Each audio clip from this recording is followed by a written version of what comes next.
किसी ने कहा बिना कलश के प्राण प्रतिष्ठा कैसे होगी, किसी ने कहा बिना कलश के प्राण प्रतिष्ठा कैसे होगी, किसी ने कहा जब चुनाव ही प्राण हो तो सोचो कौन सी प्रतिष्ठा दांव पे लगी होगी। लोग तो कुछ कहेंगे, लोगों का काम है कहना, आप जन की बात मत सुनना, सिर्फ मन की बात करना। फिर भी खुश थे हम, फिर भी खुश थे हम।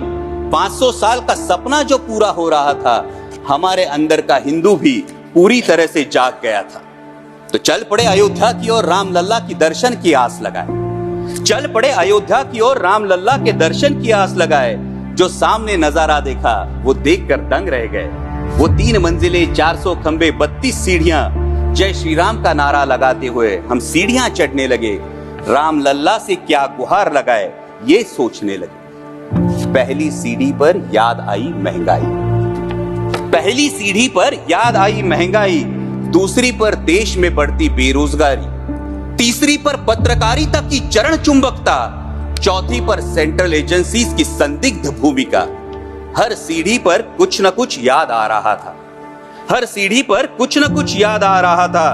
कहीं 15 लाख का जुमला, कहीं किसानों का आक्रोश था, कहीं महिला कुश्तीगिरों की वेदना थी, कहीं सालाना 2 करोड़ रोजगारों का वादा था, कहीं बढ़ती सांप्रदायिकता थी, तो कहीं चुनिंदा पूंजीपतियों पर मेहरबान हमारी सरकार का चेहरा था।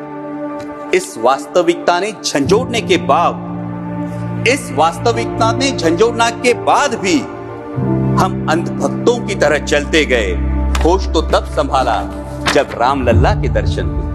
हमें नतमस्तक देख राम लल्ला मुस्कुराते हुए बोले, हमें नतमस्तक देख राम लल्ला मुस्कुराते हुए बोले, मैं कल भी था, आज भी हूं, कल भी रहूंगा। जितना इस मंदिर में हूं उतना ही तुम्हारे मन में रहूंगा। लेकिन याद रखना हमेशा, लेकिन याद रखना हमेशा, मैंने त्रेता युग में रामराज जलाया था, तुम कलयुग में जीते हो जहां संविधान ने गणराज जलाया है।